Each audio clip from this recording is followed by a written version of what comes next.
Well, hello, Stampers. It's the Pampered Stamper, and welcome to day 10 of the 14 days of love. So, we are celebrating Valentine's Day. We are celebrating sharing love with everyone around you, really. And today I have a really neat project, and it is by Deborah Harrison, actually. And she used I think they were called stacking boxes or nested boxes. They were in the holiday catalog, so I don't think you can get them anymore. But I had them, and I thought this was so cute. I have extras that I can pop in the mail. If you purchase the Be Mine Suite for me, then I'll send you a little package with a bunch of little things that you can make. So that'll be fun. So let's take a look.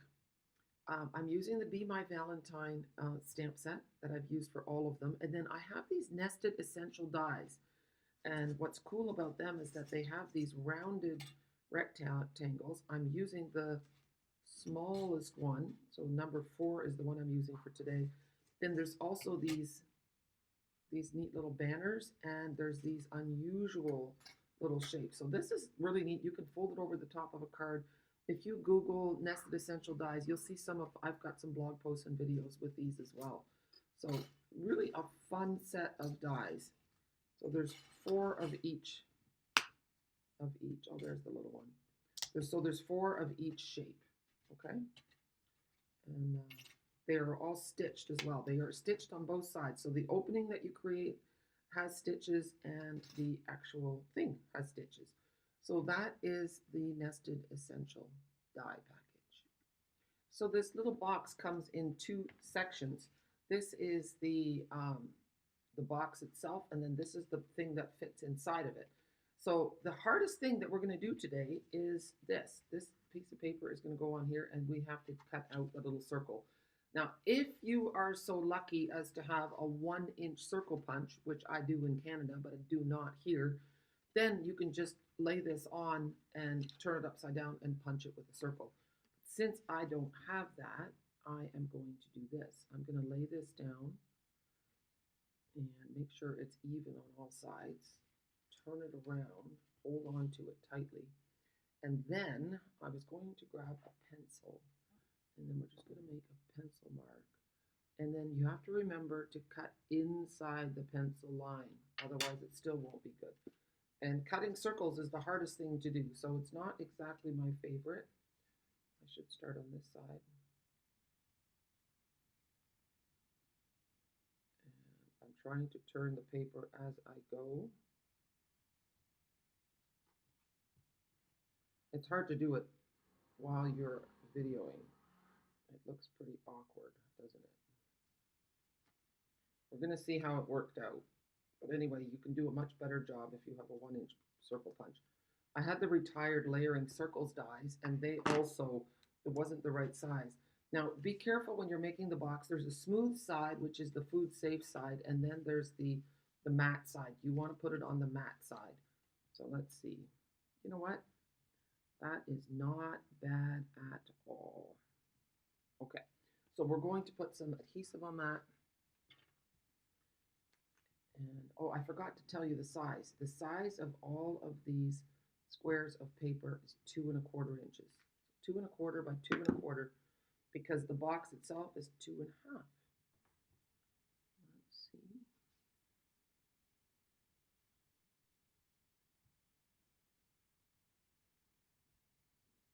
There. You know what? I'm pretty happy with that. I think I did a great job. Yeah. Okay, so now we have the other box, and make sure, well, that's the smooth side, so we want to put all the pieces, all the squares are going to go here. So you need 1, 2, 3, 4, 5. If you want one on the bottom. I don't know if I would do one on the bottom, but you know what the heck, why not? So now we're going to flip them all over and do this like an assembly line and put adhesive on the back of them all. Okay, so they all have adhesive on them. I thought you don't need to see that. It's kind of boring. And I mean, if I would be the type to make the video and then edit the whole thing, then I could speed that part up. But if I was doing all of that, you wouldn't get as many videos. So I figure if you're watching after the fact, you can always fast forward yourself. That's how I look at it anyway. So, and then you could be careful, but no one's going to look at all the sides at the same time. Otherwise, you could line up the lines so that they're all perfect. But that's not necessary. I would not stress yourself out about that as I do it myself. But just because I thought of it, I mean, if you do pay attention, if you just make one switch, then you will have them all lined up, just in case someone is looking. Here, I'm just trying to press that into space, into the right space. It's not perfect. Remember the mantra: good enough is good enough. And here we go. And what's nice about when you buy a box from Stampin' Up, first of all, they're food safe in the inside, which is really nice. But secondly, it's got all the adhesive and everything on it. You don't have to do any measuring. It's actually quite lovely.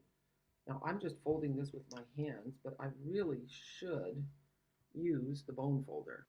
So I've done all the bone folding except for these little tabs, because I figured you don't need to see every single edge done. But that is really what you want to do when you're making a box. You want to go with your bone folder or the edge of a block, and you want to go around. See, so now we have it all pretty.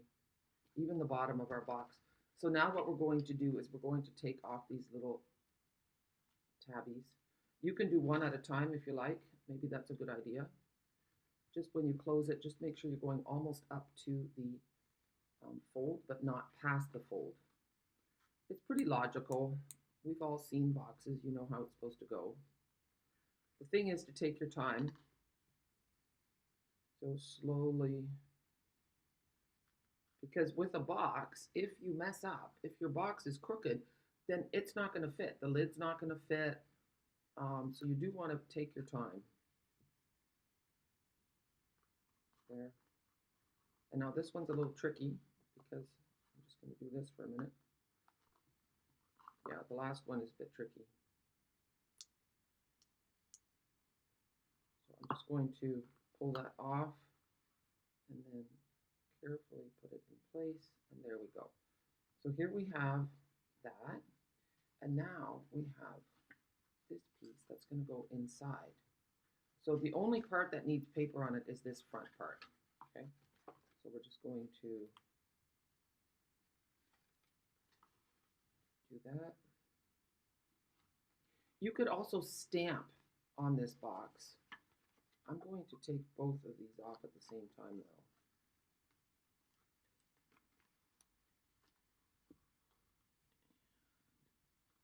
There we go.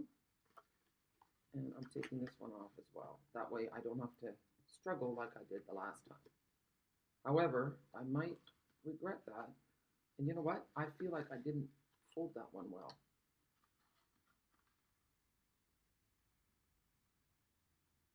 There. You know, when you start putting a box together, you get really quiet. And I hope I had the box underneath where you could see it. So now comes the true test. This goes in here. Oh, don't put it in between. Oh, this part was sticking out a little bit. Let's do it again. It's perfect. Look at that. Isn't that cute? So now we're not quite finished. We're going to get rid of all our junk. It's hard to show a 3D item nicely in a video or in a picture, but it's really cute, isn't it? Okay, so now I have already die cut my little piece. And I have fussy cut a bee. So the bee is going to go up here. And we're going to stamp, I think we'll do You Make My Heart Buzz. Or You'll Always Be the One for Me. I have to decide. So I'm going to use You'll Always Be the One for Me. And then we're also going to use these pretty embellishments. And I still have some things stuck in here. I should have put them in a little baggie, but I didn't. Now, when you use this one, You'll Always Be the One for Me. That doesn't, again, I know I sound like a bit like a broken record. It doesn't mean it has to be someone romantic. It could be your friend. You'll always be the one for me. It could be your grandchild, your mom. So think outside the box and then you will have a lot more fun with Valentine's Day. So I'm going to stamp that a little bit off to the left. 1, 2, 3, 4, 5. You will see that I'm using the glass mat underneath as my stamping surface. I love this thing. Um, it's free if you get the starter kit. And the starter kit is on, well, yeah, this is the deal. Or you can get an extra $41. This is in Canada with your starter kit. Basically, it's a great way to A, get a discount on your products, which is 20%, or you can turn it into a business, either small or big. But you don't have to. You can do it just for your discount if that's what you want. So I'm going to put this here underneath. It's too bad. It almost cuts off all the red, but it's cute to see that little bit of red. I think we'll do this one flat, and then we'll pop up the bee. So anyway, if you have any questions about the starter kit, please let me know. My passion is to, first of all, save people money, but also to train people to have fun with their business and make it into whatever they want it to be.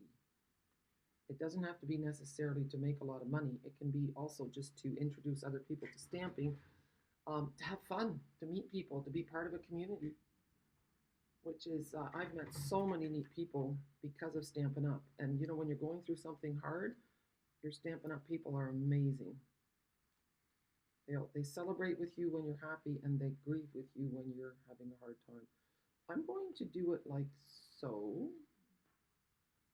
There. And remember, this thing doesn't have to get mailed, so the bee can stick out a little bit, and you can still get in here to open it. Well, maybe with a little difficulty. But really cute. Now, one more thing. We're going to put a cute little flower on there. And my pokey tool just fell. So here I am. I'm like the 4th of July, or the 4th of July, the February 2nd Groundhog Day. I don't know if you have that in the States, but we do in Canada. And if the groundhog sees his shadow, then I think spring comes. I should know the story. But if he doesn't see a shadow, then we're going to have winter for another 6 weeks. That's how the story goes, something like that. So look at that. How cute is that? Isn't that fun? We could have also done a pink flower. Maybe I can do 2. There. And now the last thing is we're going to tie a bow around the whole thing. Now today you might get a little bit of a bonus tip. I have a brand new spool of ribbon, and you see how that plastic is on there? It is so hard to try to get that off. It drives you crazy. So what I do is I squeeze it like so that the plastic goes up past the spool, and then I tuck my scissors in underneath. Be careful that you don't, there, and then you cut. And it saves your fingers, because you could really hurt your fingers trying. Those spools are really hard. So here we have our ribbon.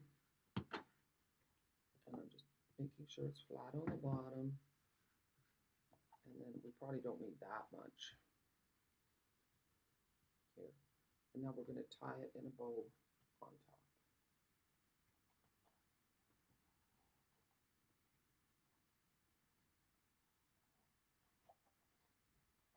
I'm trying to keep my thumb on there so that it's nice and tight. And I like a nice big generous bow. This is cute. So my bow is, this one is, there we go. How cute is that? All right, now we need ribbon scissors to cut that off. And here we go. You'll always be the one for me. How nice is that? Okay, and you'd be surprised at how much stuff you can pop into this cute little box. So this is day 10. I have a whole playlist of the first 10 days for the 14 days of love. And I will have a link in there so that you could purchase the tutorial if you want to make them yourself. And remember, these cute things can be made all year round, okay? And of course, if you order from me, I'll pop one of these boxes that you still have to make yourself in the mail, as well as a few other surprises, okay? So have a super day, and thank you so much for being a part of my YouTube channel.